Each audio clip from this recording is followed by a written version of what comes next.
Eso es lo que nosotros tenemos que ir aprendiendo a fluir. Es decir, hay una realidad que está por encima de nosotros, que podemos por ahí siempre estamos queriendo controlarlo todo, ¿no?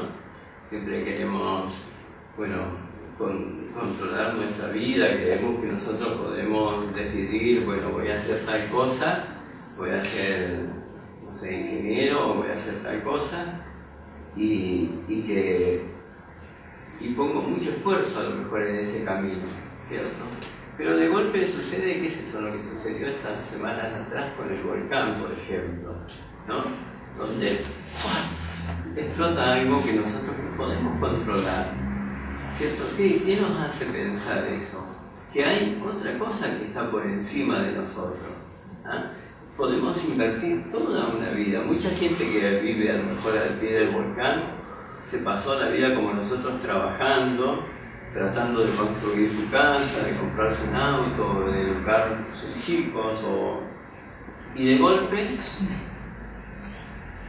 hizo una erupción, se acabó para ellos muchas de esas metas, ¿no? Entonces, ¿es eso solamente la vida, esa cosa de decir, bueno, lo que conseguimos ahí, o hay otra cosa? Empezamos a preguntarnos en esas otras cosas, empezamos a mirar por esas otras cosas, y miramos afuera y generalmente no lo vemos, ¿no? Entonces, como decía, estas prácticas que hacemos aquí, de yoga, de las asanas, de todo eso, nos empieza a hacer que vamos mirándonos nosotros, mirando, como decía hace rato, de que ese lago que tiene tantas olas empiece a calmarse y empezar a vislumbrar una verdadera realidad que nos aporte paz, que nos aporte tranquilidad, que nos enseñe a vivir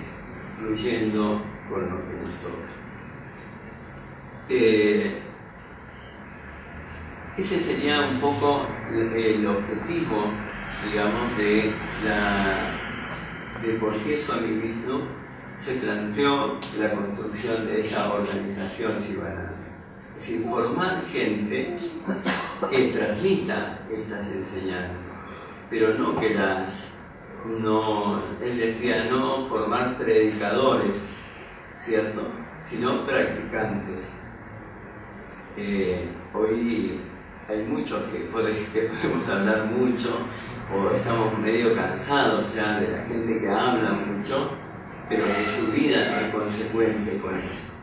Es decir, nosotros, en la medida en que uno practique, en que uno empiece a poner en práctica estas cosas, solo, sin que le diga a la mujer, o a los hijos, o a los vecinos, a los amigos, cuando es hecho, ve que uno empieza a lo mejor a estar más tranquilo, a lo mejor a estar un poco más pacífico de lo que lo conocían, a modificar su vida positivamente. Eso es lo que hace que la gente piense, bueno, puede ser útil, puede ser, o eso sirve, digamos, ¿cierto? Porque uno puede decirle, mirá, estudiar Raja Yoga, porque esto, porque qué sé yo, que el Samadhi, que qué sé yo. Podemos dar, a lo mejor, recitar varios libros, ¿no?, de esto. Pero bueno, si la gente nos sigue viendo que estamos locos, que seguimos en la misma, digamos, de siempre, que decimos, bueno, tenemos que ser solidarios y bueno, y siempre estamos viendo a ver a quién le arrancamos un mango. Todo eso nos es solamente el descrédito, digamos, si la gente no podemos convencer así, sino no necesitamos ser predicadores, tenemos que practicar, tenemos que ser en nosotros, en nuestra vida, un ejemplo. Y ahí, y haciendo eso, un ejemplo para el resto, y así se irá multiplicando. Entonces, bueno, eso sería entonces lo que decía Swami Vishnu, formar practicantes de yoga. Empezamos por esto. por venir aquí, hacer como la clase como que hicimos hoy. Y bueno, progresivamente iremos viendo cada uno de nosotros cómo se van produciendo algunos cambios. Algunos podrán solamente tomar esa parte y algunos podrán ir avanzando un poquito más o preguntarse otras cosas, ¿no? Pero lo que sí es importante de que esto trata de transmitir esa energía, otra energía de que se puede cambiar si nosotros cambiamos, de que tenemos que entender de alguna manera de que somos uno con todo este universo, ¿no? Entonces, esto lo hizo Swami Vishnu proponiendo esto, de formar los centros por ahí en las ciudades más complicadas, ¿no? Decía por ahí Nueva York, que no es por figurar, digamos, sino porque es donde más problemas la gente tiene, ¿no? Y donde más necesario es esto. Entonces, allí hay centros de la organización que están trabajando en esto, difundiendo, a veces es mucho más difícil. Yo les decía, bueno, nosotros aquí en Neuquén sentimos como que hay un montón de gente que está buscando esto, que está en la misma onda, por decirlo, ¿no? Y bueno, uno ve por ahí en Nueva York, o ve esas grandes ciudades donde parece una selva, ¿cierto? Donde cada uno está muy metido en sí mismo, muy duro, ¿no? Y donde es necesario. Entonces, bueno, allí fue que la organización Sivananda fue poniendo, instalando esos centros. En América del Sur existen 3 centros en este momento, y ahora con 4 centros oficiales de la organización. Existe uno en Montevideo, otro en Buenos Aires, uno en Porto Alegre y en Neuquén.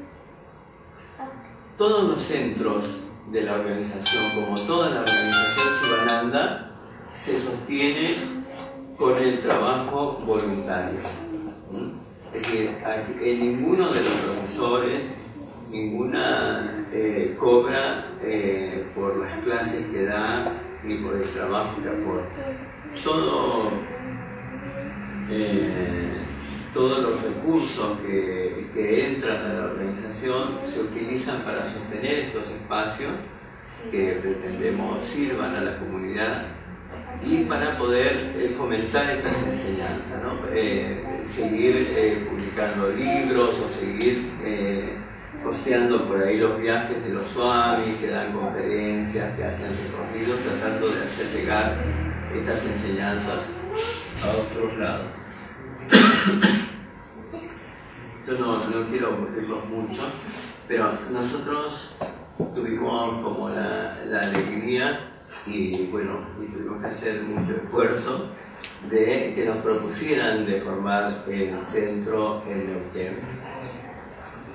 Y bueno, alquilamos esta casa, que era una casa bastante, por ahí que la conocía, bastante más modesta, digamos, ya como una casa así muy vieja, ¿cierto? Que intentamos adaptarla, acondicionarla para que nos sirva a esta función, sabiendo que los costos aquí en Neuquén son tan altos, ¿no? Entonces todo esto lo hicimos con trabajo del grupo de profesores, con donaciones que nos hizo mucha gente, porque nos dijeron, bueno, así como Swami Sivananda le dijo a Swami Vishnu, ve a América con 20 rupias, salvando las distancias, nosotros nos dijeron, pongan el centro en Neuquén, y nos mandaron 8 colchonetas. Es el cambio, rupia, peso, alcanzó para pero y 4 usadas. Eso pareciera, ¿no? 8 colchonetas, pero hay esto que es una energía que está por encima de nosotros y que ha hecho que esto se pueda hacer. Hay un montón de gente que, qué sé yo, que supóngase que trabaja en la construcción, ¿cierto? Y me dice, bueno, yo te voy a donar la mano de obra para hacer esta parte. Yo voy, el pintor, bueno, yo no sé, este trabajo vale tanto, te lo voy a cobrar la mitad. La gente que hizo el proyecto, que dijo, bueno, no le vamos a cobrar. Bueno, cada uno fue poniendo cosas.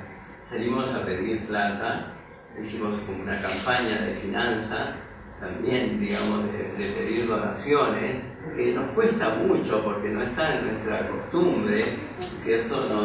Cada uno de nosotros, bueno, está acostumbrado a trabajar y hasta nos parece, tenemos ese prejuicio, ¿cierto?, de pedir, pero bueno, salimos a pedirle a la gente, diciendo, bueno, estamos haciendo esto, que es, pretendemos que sirva a nuestra ciudad, que sirva a nuestra gente, y lo estamos haciendo a pulmón, necesitamos plata, y mucha gente puso dinero, mucha gente puso trabajo en distintas formas, ¿no? Puso trabajo en lo legal, en asesorarnos legalmente o en resolver los problemas legales, puso en la parte contable, puso gente que nos mandó, dijo, bueno, yo te pongo una empleada para que nos haga los trámites. Bueno, de mil maneras está esa energía que hace que esto se haga posible. Muchas veces cuando nos reuníamos con el grupo, cuando estábamos empezando, nos sentíamos también como un poco apabullados porque era una tarea muy grande para nosotros, que era un poco, y bueno, nos sentíamos, bueno, ¿cómo vamos a hacer esto, no? Entonces,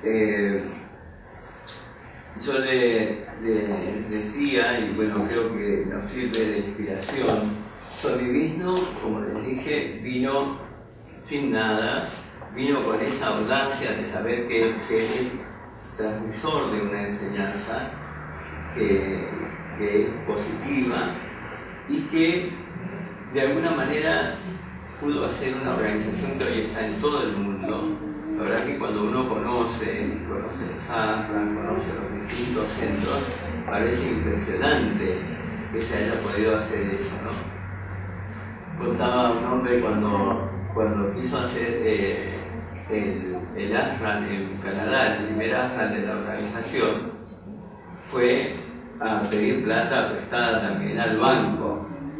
Cae un indio que recién había llegado a pedir plata al banco, ¿viste? Dice cómo no reunía los requisitos o todo lo que el protocolo quiere, ¿no? Pero dice, lo vi tan convencido que le autoricé el préstamo, decía la otra vez uno que era gerente del banco en ese momento y que después se convirtió en un devoto de Solivizno, ¿no? Entonces esa convicción de decir, bueno, hay una energía que es, nosotros decimos, la energía de los maestros, que hace que nos trasciende, que nos pone por encima de nosotros y nos va abriendo los caminos y haciendo de que la gente, de alguna manera, va aportando, y bueno, y eso se hizo posible. Entonces esa es la alegría que queríamos compartir con ustedes, ¿no?